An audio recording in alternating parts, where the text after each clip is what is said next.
Wing commander हमारे साथ सतीश शर्मा जी भी जुड़े हुए हैं। सतीश शर्मा जी, सबसे बड़ी बात है कि बीती रात ये साफ हो गया, हमास स्टाइल के अटैक्स थे ये।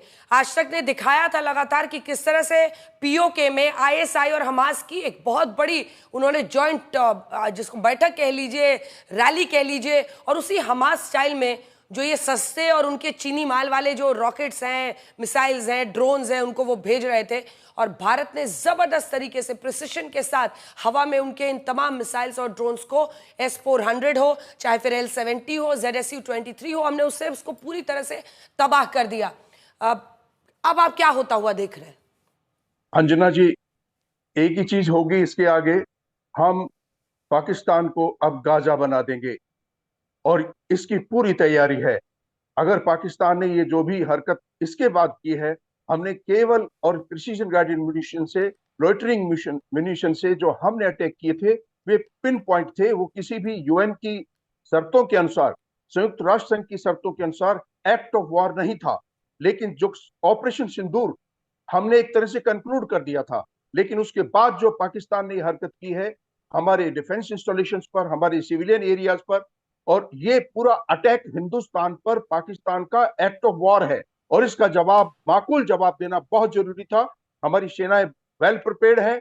और एक चीज सबसे बड़ी बात होती है युद्ध के काल में, एयर सुपीरियरिटी को प्राप्त करना। हमारे पास फेवरेबल एयर सिचुएशन थी, लेकिन जैसे ही हमने उनके एडी सिस्टम्स को उड़ाया है, उनके आसमान में उड़ते हुए एवॉक्स को उड़ाया है, उनके फाइटर्स को उड़ाया, और हमारे ड्रोन उनकी भूमि पर जाकर जो अटैक किया है, ये बताता है कि हम फेवरेबल एयर सिचुएशन से ऊपर आकर एयर सुपीरियरिटी में आ चुके हैं और अब हम एयर डोमिनेंस करने वाले हैं।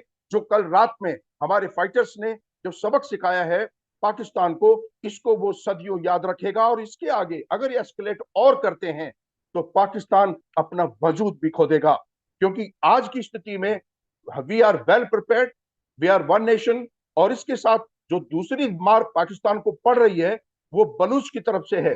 80% से ज्यादा बलूचिस्तान में तो बलोचों ने पाकिस्तान की सेना पर कई जगहों पर अटैक कर दिया है। संयुक्त राष्ट्र ने पाकिस्तान को आतंकवाद पर घेर दिया। ये बड़ी खबर इस वक्त की हम आपको बता रहे हैं। पहले अमेरिका ने घेरा और उसके बाद संयुक्त राष्ट्र यूएन हम नागरिकों पर आतंकी हमले के खिलाफ है, ये यूएन ने कहा है। ये सब क्यों हो रहा है? ये पाकिस्तान पर दबाव बन रहा है। पाकिस्तान को बताया जा रहा है कि आतंक का जो खूनी खेल खेलते हो, उसकी वजह से अगर एक्शन आज हो रहा है तो रोने बिलबिलाने से कुछ नहीं होगा।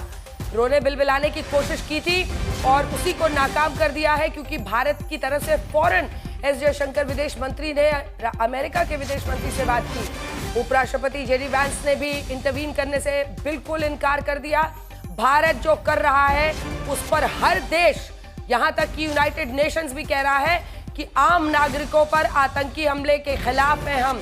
यानी एक सुर में आज पूरा विश्व भारत के साथ है। भारत और पाकिस्तान में तनाव पर चिंता की बात जरूर बार बार हो रही है, क्योंकि उसको फैक्टर इन करना है। लेकिन जितेंद्र बहादुर सिंह, अगर हम देखें तो सैन्य कार्रवाई के जरिए हमने तमाम उनकी जो कोशिशें थी उसको तो नाकाम कर ही दिया है। लेकिन सुबह सुबह से आती हुई ये खबर साफ इशारा कर रही है कि अमेरिका हो, यूएन हो, यूरोपियन यूनियन हो, हर तरफ से आतंकवाद के खिलाफ ऐसे वक्त पर बोलना साफ संकेत है कि आतंकिस्तान को दबाव में डाला जा रहा है कि अपनी हरकतों से बाज आए।